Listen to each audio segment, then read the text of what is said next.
fatos e versões. O que vai impactar na sua vida agora no Café com Política. E no Café com Política de hoje nós vamos conversar com o deputado federal pelo Avante, André Janones, ele que é candidato à presidência da Câmara dos Deputados. Deputado, seja muito bem-vindo mais uma vez aqui ao Café com Política, é um prazer conversar com o senhor. Bom dia, Adriana, bom dia, Rodrigo, o prazer é todo meu, agradecer a vocês mais uma vez pelo espaço. Só pedir licença aqui, fazendo jus ao nome do quadro, estou tomando um cafezinho aqui. Que bom, deputado. Vamos começar então falando sobre um desafio, né, que o senhor está enfrentando nesse momento, que é a eleição para a presidência da Câmara. O senhor se apresenta como deputado, já é um candidato, né, à presidência da Câmara. Qual que vai ser um dos desafios para emplacar a candidatura? Quais esforços estão sendo desempenhados nesse momento, deputado? Brena, minha candidatura ela tem um objetivo muito claro. Ela tem um objetivo, eu disse isso ontem no evento que a gente fez na Câmara dos Deputados, que é um objetivo de medir, de servir como um termômetro que vai medir o descolamento do parlamento brasileiro com o sentimento da população. E quando eu digo isso, eu não estou aqui sendo prepotente ou ousado demais em dizer que eu sou o único candidato que representa a vontade popular. Óbvio que não, a gente sabe que todos os parlamentares têm a sua representatividade, portanto todos representam de alguma maneira os anseios populares, mas a gente vive em um regime democrático, que é um regime onde prevalece a vontade da maioria. Abraham Lincoln dizia que a democracia é um governo pelo povo, para o povo e com o povo. Então é nisso que eu acredito. Então, hoje a minha candidatura não é a única, como eu disse, repito, mas é a candidatura indiscutivelmente com mais apelo popular.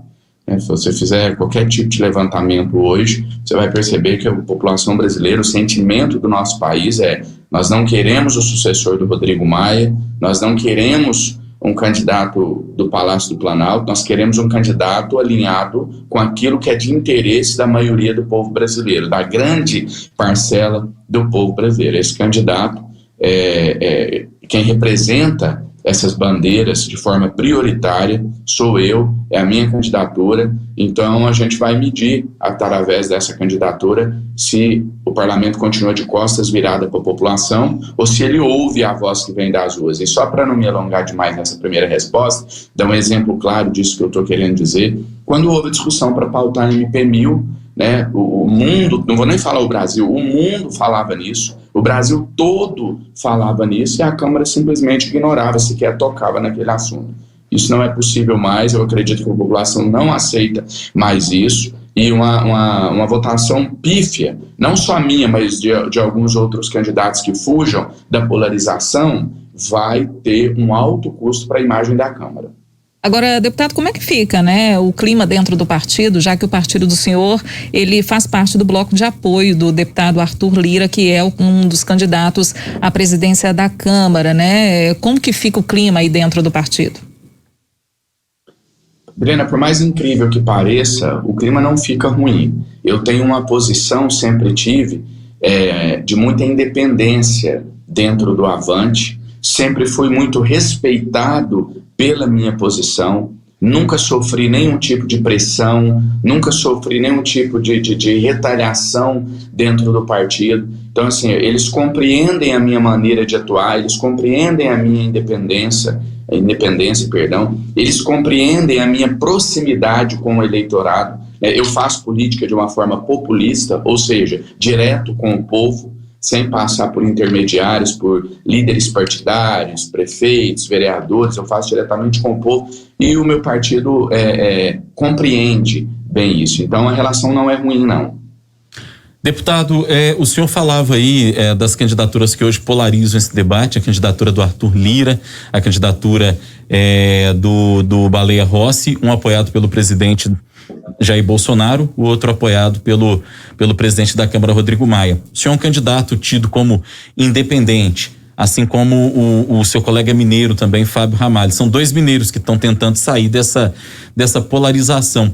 Qual que é o desafio de vocês para romper essa polarização e esse jogo de poder que acaba existindo em torno de alguém que é apoiado pelo presidente da República e de alguém que é apoiado pelo atual presidente da Câmara, que são dois homens muito poderosos, obviamente.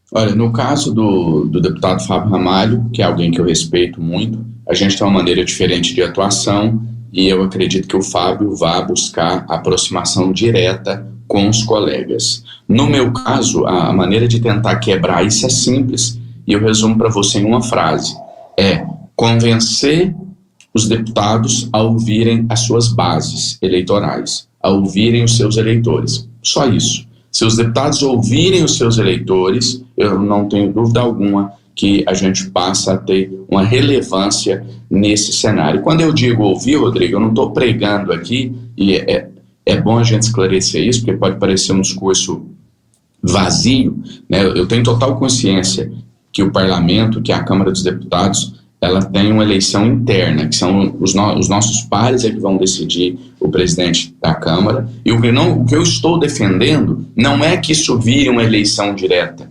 Não estou defendendo que se faça um levantamento com a população e o que for mais votado entre as pessoas seja eleito. Não é isso.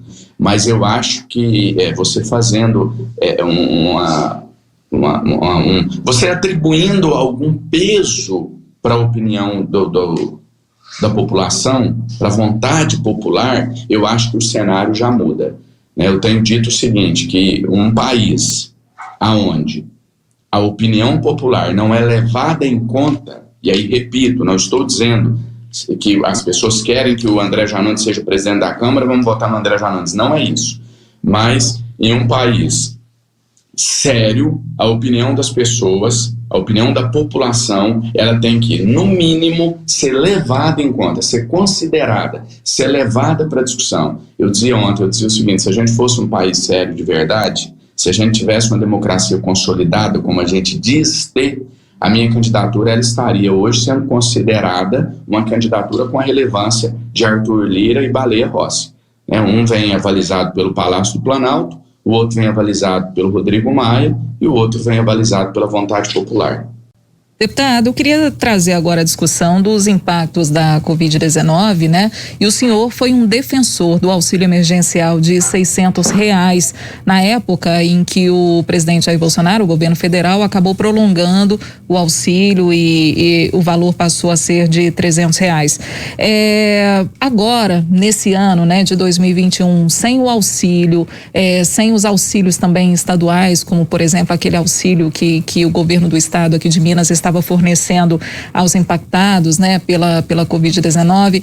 Enfim, como fica a situação? Como que o senhor avalia a possibilidade ainda de reverter essa decisão e ter, de alguma forma, um auxílio para essas pessoas ainda esse ano?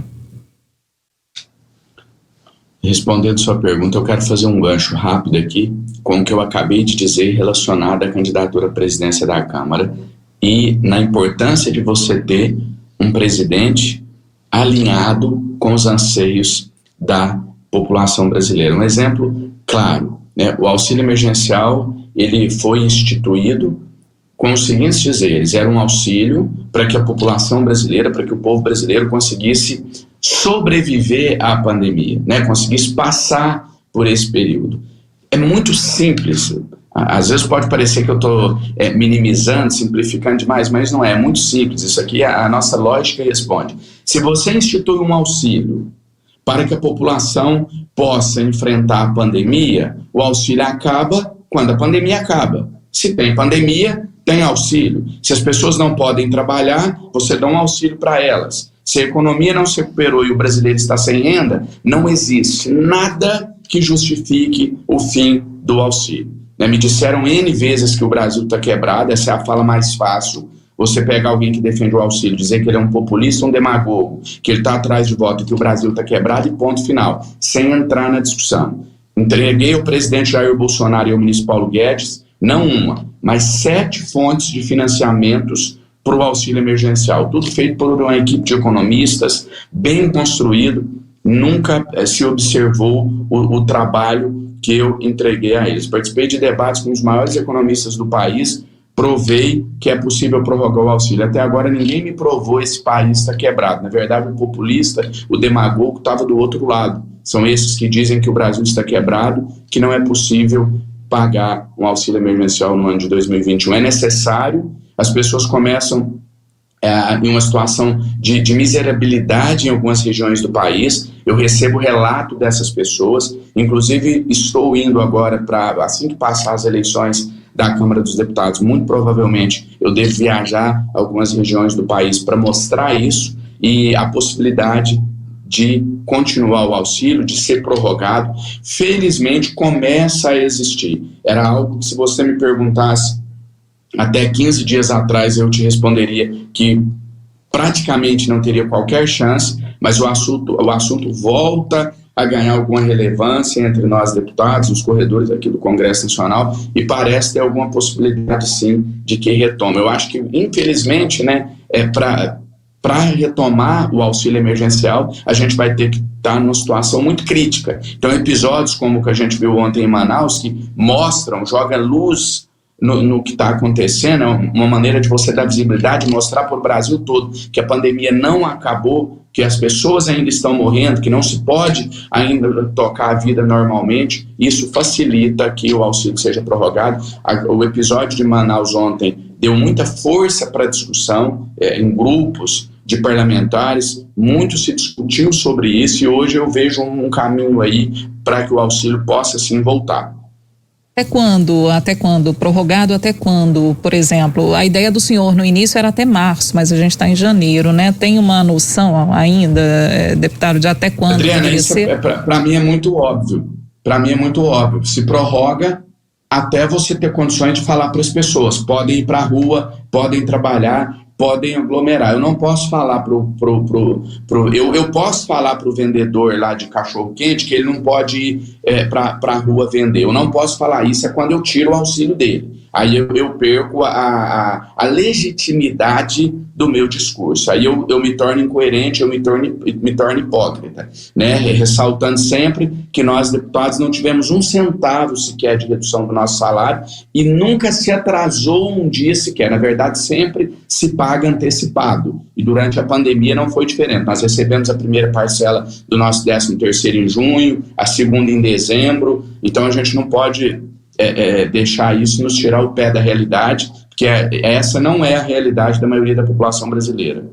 Deputado, eu queria voltar numa questão que o senhor falou agora há pouco, respondendo um outro questionamento que nós fizemos, quando o senhor comentava sobre a sua relação com o povo e com o eleitorado. E aí o senhor usou uma expressão que eu queria até saber o que o senhor realmente queria dizer. O senhor falou que faz política de forma populista. Eu perguntaria, não seria de forma popular que o senhor quis dizer, até para que fique claro, para que fique evidente para o nosso ouvinte? Esse foi um levantamento aqui, inclusive, que foi apontado pelo nosso ouvinte João Marcos do bairro União. O deputado quis dizer populista ou popular, Rodrigo? Fiquei com essa dúvida, então acho que outros ouvintes podem ter essa mesma dúvida levantada aqui pelo nosso ouvinte. Rodrigo, o termo populista, quando ele foi cunhado, ele trazia justamente essa ideia. O populista, infelizmente, ele passou para a sociedade, ele passou para o nosso linguajar como algo pejorativo, mas não é. Então eu quis dizer justamente populista. Eu faço política com o povo, eu faço política para o povo. Eu ouço as pessoas antes de dar um voto em alguma matéria. Muitas das vezes o detentor de um mandato público ele tem que ter responsabilidade, e muitas das vezes eu tenho algumas medidas impopulares, mas eu sempre faço isso com clareza, explicando o porquê que eu tomei aquela decisão. Mas também já aconteceu o contrário. Muitas das vezes eu estava certo de votar determinada matéria e mudei de opinião, ou muitas das vezes até não mudei, mas me deixei sucumbir à vontade da maioria. Isso é fazer política populista, isso é fazer política com o povo, né? Isso é dar às pessoas o poder de influenciar no mandato que na verdade não é seu, é delas. É o que eu sempre digo, o representado sempre tem que ter, no mínimo, a mesma voz do representante, se não, mas mais voz ainda, né, na maioria das vezes. Então, quando eu disse populista, é nesse sentido, eu não tenho nenhum problema em utilizar essa expressão. Meu trabalho é um trabalho populista, é um trabalho onde as pessoas participam, é um trabalho onde elas opinam, é um trabalho onde a vontade delas sempre é levada em consideração. Hora do bate-pronto. No Café com Política, hora do bate-pronto. São perguntas objetivas, respostas igualmente objetivas, um ping-pong com a gente aqui, tá combinado, deputado? A parte a mais difícil, mas vamos lá.